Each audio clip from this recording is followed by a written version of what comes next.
मानने से, वो बीमार हैं तो अच्छे डॉक्टर को दिखाने से, उनकी तबीयत नासाज है तो उनका सर दबाने से। मैं तो कहता हूं उनके पास ज्यादा से ज्यादा वक्त दो, फिर हमसे पूछो कि वक्त देने से, अपने माँ बाप की खूब खिदमत करने से हमें क्या मिलेगा? तुम्हें भाइयों तुम्हें बताऊं, तुम्हें जन्नत का पता मिलेगा, दुनिया में सुकून मिलेगा। जो माँ बाप का खिदमतगार रहेगा दोनों जहां में बेड़ा पार रहेगा। क्या बात है, सुबह दोनों जहां में, जोर से, दोनों जहां में, दोनों जहां में बेड़ा पार रहेगा। ये फसाना नहीं हकीकत है, अपनी माँ से, अपनी माँ से जिसे मोहब्बत है। गौर इस पर तू क्यों नहीं कहता, माँ के कदमों के नीचे, सुभान अल्लाह, माँ के कदमों के नीचे। तो आज मैं यही पैगाम दूंगा कि माँ बाप को रुलाओ, नई बात सुनो, रुलाओ मगर गम में नहीं। जोर से, गम में नहीं और खुशी में। ऐसे जैसे मैं ये सुना दूं बस 10-15 मिनट में, चूंकि मुझे अपने बाद वाले मेहमानों का भी ख्याल है। खुशी में ऐसे रुलाओ कि इतने कामयाब हो जाओ, इतने कामयाब हो जाओ कि तुम्हारे पीठ पीछे तुम्हारे अब्बा या तुम्हारी वालदा यानी तुम्हारी अम्मी या तुम्हारे अब्बू, अरे चलो तुम्हारी मम्मी या डैडी, वैसे मम्मी अम्मी रहें तो सही है। हाँ, ये भी नया कल्चर चला, आज से खासी अम्मी अम्मी बोलते थे, अब मम्मी कहने लगे। और बाद जगह तो मम्मी भी खत्म हो गया, मोम कहने लगे। हमने कहा मोम ही रह दियो, मोमबत्ती मत कर दियो। हैं, वो डैडी बोलते, चलो डैडी इंग्लिश में बोल देते हैं, अब वो डैड हो गए। अब बताओ जरा सा तलफ्फुज खराब अगर बिगड़ जाए तो डैड की जगह डेथ हो जाए। तो इसलिए भैया अपना जो कल्चर है उसी को बाकी रखो, ठीक है कि नहीं? हाँ, अपना जो मशरिकी कल्चर है उसी को बाकी रखो। माँ बाप के बारे में बताना चाहता हूँ मेरे भाइयों, मैं आपको समझाना चाहता हूँ, अपने माँ बाप की ज्यादा से रुलाओ उन्हें, मगर ऐसे कि पीठ पीछे तुम्हारी तारीफ करें कि बहुत कमेरा है हमारा लड़का। बोलते कि नहीं बोलते? अपनी बहनों की शादी कर दी, भाइयों की शादी कर दी, घर बना दिया, परिवार अच्छा चला रहा, काम से लगा हुआ, ये तारीफ हो, ये ना हो पता चला किसी बुरी आदत का शिकार हो गया। जैसे बाज लड़के हमारे मुसलमानों में भी अल्लाह की पनाह शराब तक की शिकायतें आ रही, नशेड़ी बन गए। हाँ, और ये मोबाइल जब से चला है तो इसने भी साहब बड़ी आफत पूरे समाज के अंदर दाखिल कर दी मोबाइल ने। अब यहां से वापस जाएंगे, आप तो कहीं भी, यहीं की बात नहीं कर रहा हूं, आप कहीं भी जाओ, रात में 3 बजे 4 बजे 5 बजे 2 बजे 1 बजे मुसलमानों की बस्तियों में आप चले जाओ, कब्रिस्तान की बाउंड्री है, आपको कब्रिस्तान की बाउंड्री पे दिन में जाते हुए डर लगेगा, मगर रात में 4 बजे भी 4-5 मजनू तुम्हें जरूर मिलेंगे कब्रिस्तान की बाउंड्री पे। अबे मरने आए हो क्या करने आओ ये बताओ? यहां आने की तुम्हें इतनी जल्दी है? अगर आए भी हो तो फातिहा पढ़ो, मगर मोबाइल कान पे लगा हुआ होगा, और कान पे लगा, आप नहीं पहचान पाओगे उनको, वो तो कोई तुम्हें बताएगा तो पता चलेगा। कब्रिस्तान की बाउंड्री हो, आपके स्कूल की बाउंड्री हो, हैं, तालाब की बाउंड्री हो, आपको कुछ न कुछ मजनू मिलेंगे जरूर। वो तो फिर किसी ने हमें एक दिन बताई ये बात कि जिधर देखो उधर ही इश्क के बीमार बैठे हैं, हजारों मर चुके हैं, सैकड़ों तैयार बैठे हैं। स्कूल की बाउंड्री हो या फिर अपने संबल की रेल की पटरी हो,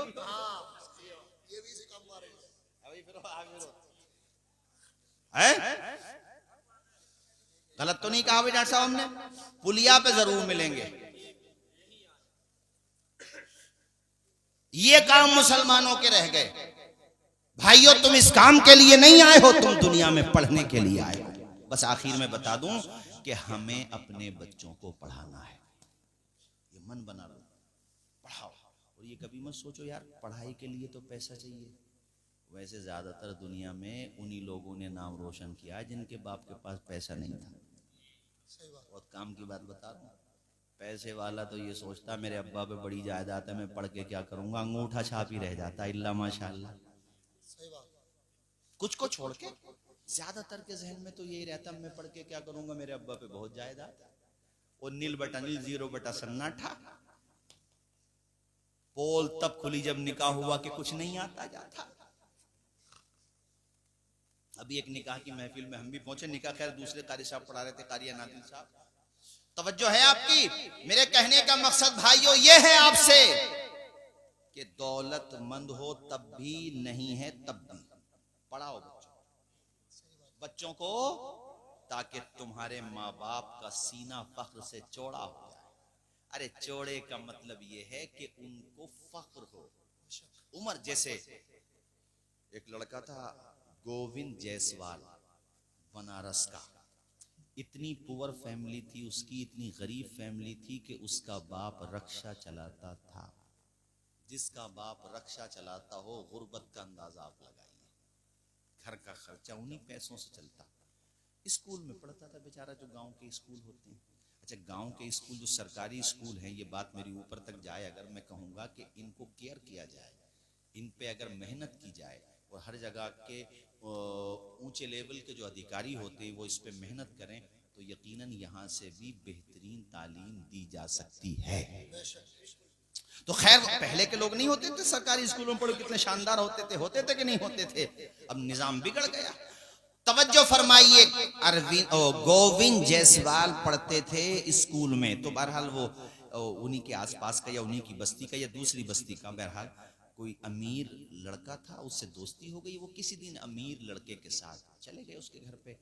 अमीर बाप ने अपने घर के आंगन में गरीब आदमी को देखा, फटे हुए कपड़े, पसीने की बदबू, उसको बड़ी इंसल्ट लगी। हालांकि अमीर हो या गरीब, जाना सबको कब्र ही में है।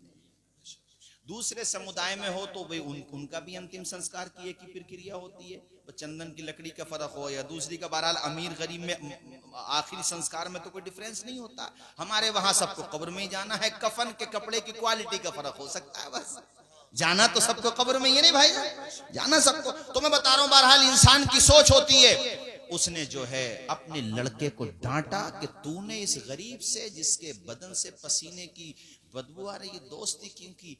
गोविंद जायसवाल कहते हैं ये बात मेरे दिल को चुभ गई और मैंने अपने घर पे आके अपने पिताजी को ये बात बताई और पूछा कि मुझे तरक्की करना है, लाइफ में प्रोग्रेस करना है, मैं इंसल्ट बर्दाश्त नहीं कर सकता, आपको भी रिस्पेक्ट दिलाना है और खुद को भी रिस्पेक्ट दिलाना है। इसके लिए मुझे क्या करना पड़ेगा? पिताजी ने कहा बेटा एजुकेशन हासिल करो, सियासत का रास्ता होता है या दौलत का, वो हमारे पास है ही नहीं ऑलरेडी।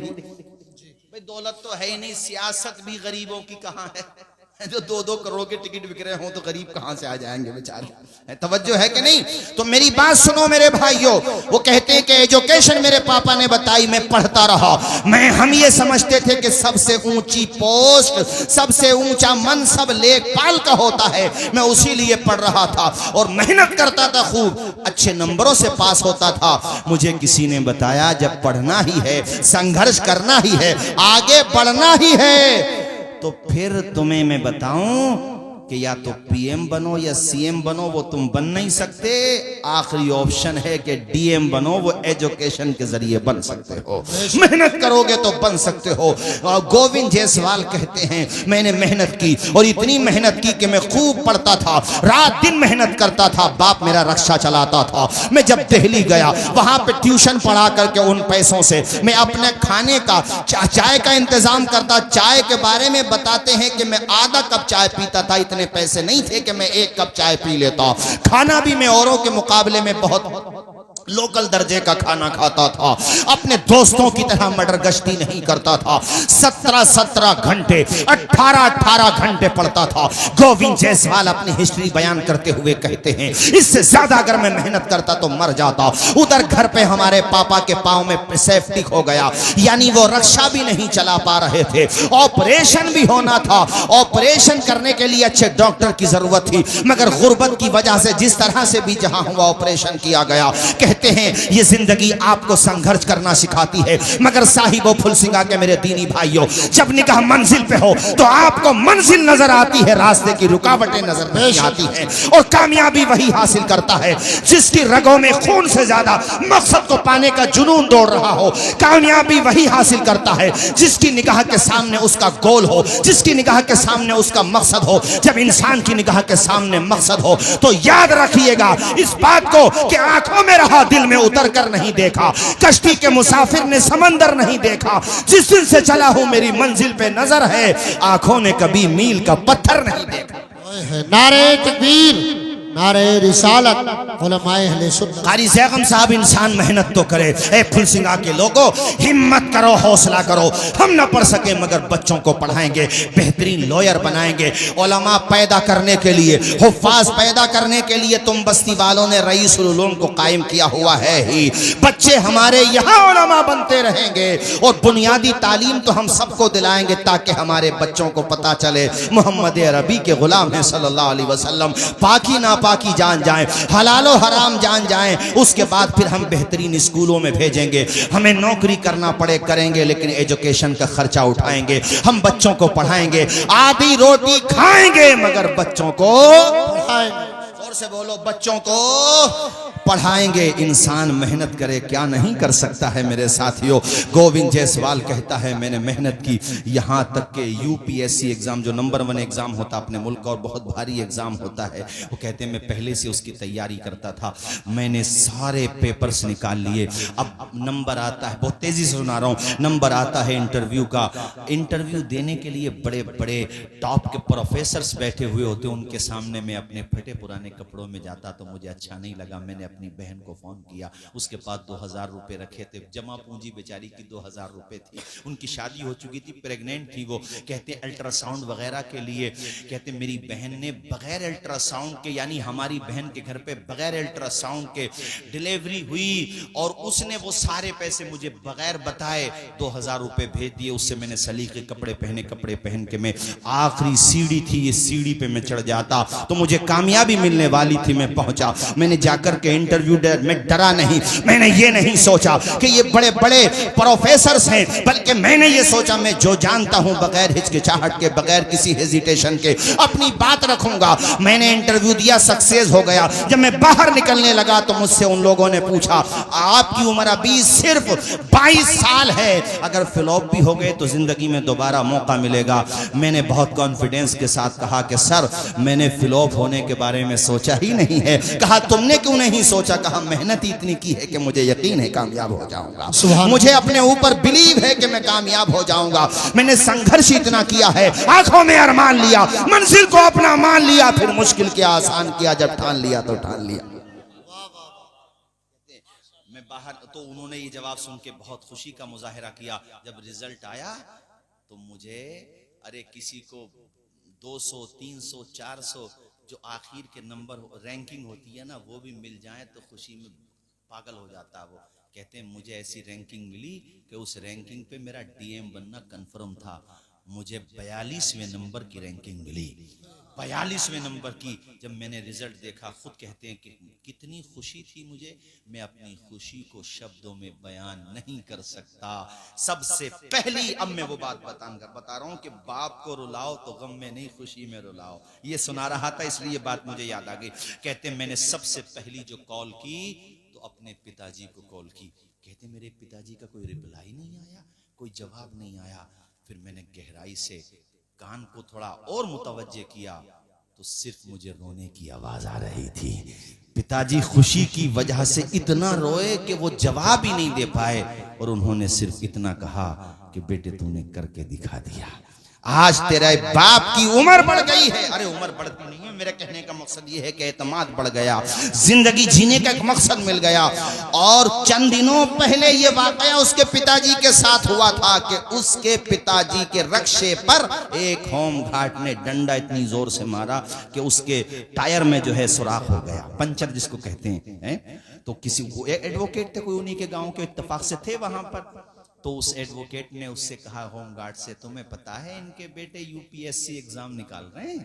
इतना जब सुना तो उसने मजाक सा उड़ाया कि इनके बेटे। वो कहते हैं जब एग्जाम निकल गया, पूरे बनारस में खबर पहुंची, बड़े बड़े नेतागण, बड़े बड़े महोदय और बड़े बड़े ओहदे, लाइन लग गई इंटरव्यू लेने वालों की। तो होमगार्ड साहब भी आए, वो भी पहुंच गए और जाकर के उन्होंने अपनी गलती मानी। कहते मेरे पिताजी ने माफ कर दिया, मगर जब वो वापस आने लगे तो हमारे पिताजी ने कहा साहब किसी की गरीबी देख के, किसी का रंग देख के, किसी की बिरादरी देख के, किसी की मकान की कच्ची छत देख के उसके फ्यूचर का फैसला मत करना, उसकी तकदीर का फैसला नहीं करना। याद रखना, वक्त बदलता है, अगरचे वक्त बदलने में कुछ वक्त लगता है। जब इंसान संघर्ष करता है, जब इंसान मेहनत करता है, जब इंसान कोशिश करता है, तो यकीनन उसे उसका फल मिलता है। संघर्ष की राह जो चलता है, हालात वही बदलता है। जिसने रातों से जंग जीती है, सूरज बनकर जरूर चमकता है। हाँ, बुला लो। तुम्हें सुनाने का मकसद सिर्फ ये था कि ये ना सोचना कि हम एक विलेज में रहने वाले हैं, हम क्या कर सकेंगे। अरे तुम तो बहुत कुछ कर दोगे। दिमाग का इस्तेमाल तो कराना सिखाओ अपने बच्चों को।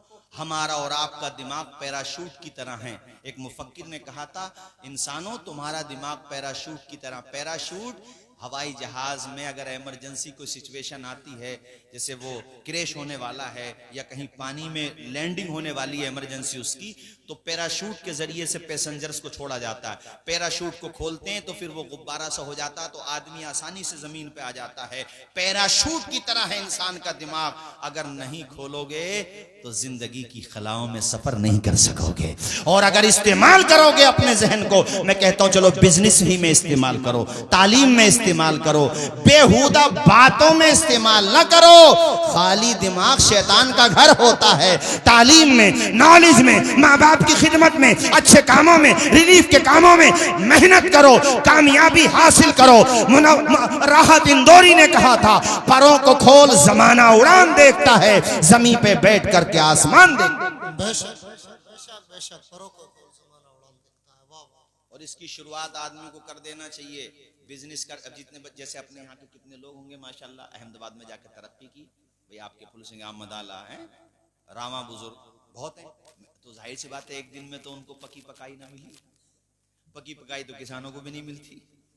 पहले उसको, हाँ पहले उसको दाना, उसके बाद भी एकदम से बाहर नहीं आना है, अभी तो फसल पकाना, उसके लिए कितने पीरियड्स आते हैं, कितने टाइम्स गुजरते हैं, तब जाकर के हैं। वो कहा है ना कि मिटा दे अपनी हस्ती को अगर कुछ मर्तबा चाहे, कि दाना खाक में मिलकर, आवाज आए कि दाना खाक में मिलकर। यार कश्ती जब लहरों से टकराती है तो किनारे तक पहुंच ही जाती है। लोहार जब कुटाई करता है ना उसकी लोहे की, तो वो कुंदन बन ही जाता है। चूंटी भी जब अपनी मंजिल की तरफ जाती है, दीवार पे देखा होगा, गिरती है, फिर चढ़ती है, फिर गिरती है, मगर फाइनली उसे भी कामयाबी मिल जाती है। वो चूंटी हिम्मत नहीं हारती। यार तुम तो अशरफुल मखलूकात हो। संघर्ष तो करना सीखो। सिर्फ बैठकों पे बैठ के किसी के कपड़ों पे तबसरा करने से, किसी ने अच्छा मकान बना लिया, टाइल्स लगा ली, तरक्की कर ली, उसके बारे में तबसरा करने से तो ना कल मसला हल हुआ था, ना आज मसला हल हुआ है, बल्कि मसाइल पैदा और हो जाएंगे। नारे तकबीर, नारे रिसालत, उलमाए अहले सुन्नत, मसलक आला हजरत शायर इस्लाम सैफ रजा कानपुरी, नारे तकबीर, नारे रिसालत। आ जाओ भाई। हमारे कारी सदाकत साहब किधर चले गए? इमाम साहब गुजर गए क्या? अरे यहाँ से गुजर गए क्या? ये हमारे माशाल्लाह बड़े, बैठो भाई साहब। हाँ माशाल्लाह। अभी सुनेंगे आप, कानपुर की सरजमीन से तशरीफ लाए माशाल्लाह। अल्लाह ने बड़ी शोहरत दी है और बहुत अच्छा भी पढ़ते हैं माशाल्लाह। और अभी आप बस 5, 7 या 10 मिनट में अपनी गुफ्तगू खत्म करूंगा। इमाम साहब, ये फुलसिंगा वाले अब आपको परमानेंट इन्होंने कर ही लिया है माशाल्लाह, हैं? अल्लाह खूब बरकतें अता फरमाए। भाइयों, आखिर में जाते जाते कारी जगम साहब मैं ये कहूंगा, रोटी भी ना मिले फाका कर लो, मगर बच्चों को जोर से, बच्चों को इसके अलावा रास्ता नहीं बचा। बाकी में कुछ और, आप तालीम पर ध्यान दें। अपने बच्चों को दुनिया की खलाओं में परवास करना सिखाएं। अंजाम उसके हाथ है, आगाज करके देख, भीगे हुए परों से परवास करके देख। पढ़ाने का मन बना लो, ठान लो कि भैया बता के गए थे, कुछ भी हो जाए मगर बच्चों को पढ़ाना है। आवाज आए बच्चों को। कुरान शरीफ तभी तो बेटा पढ़ेगा कब्र पे जाके जब पढ़ा हुआ होगा। हाफिज कुरान बनाना भी बहुत बड़ी बात है। और वो हाफिज ये सोचें कभी अपना मन छोटा ना करें, यार सैलरी कम है, ये तो गलती है, इंसानों की कम दे रहे हैं सैलरी, मुसलमान सैलरी तो बढ़ानी चाहिए, मगर कम भी दें तब भी दिल थोड़ा ना करें, इसलिए कि दुनिया तुम्हें इसका सिला दे ही नहीं सकती है। तुम तो कुरान पढ़ते रहो, तिलावत करते रहो, बच्चों को पढ़ाते रहो, तुम्हें तो मकाम इतना बुलंद मिलेगा कि जब जन्नत में रब के करम से, रब के फजल से एंट्री करोगे, रब फरमाएगा ओ हाफिज कुरान पढ़ना शुरू कर दे, कुरान तरतील के साथ पढ़, ठहर ठहर के साथ पढ़, कुरान पढ़ता जा, आगे जोर से आगे, आखिरी मंजिल तेरी वही होगी जहां वन्नास की आखिरी सीन होगी। तो कितना ऊंचा मकाम मिल गया है, फजल रब्बुल औला, और क्या चाहिए, मिल गए मुस्तफा, और क्या चाहिए। इसलिए हुफ्फाज उलमा कुर्रा से मैं कहूंगा कि ये देखो मसाजिद में जो मकतब पहले अपने यहाँ पे चल रहा, मकतब यहाँ पे तो चलो मदरसा है ही माशाल्लाह, मस्जिदों में मकतब चलते थे नहीं चलते थे, पहले हाफिज साहब पढ़ाते थे, नाजरा पढ़ते थे।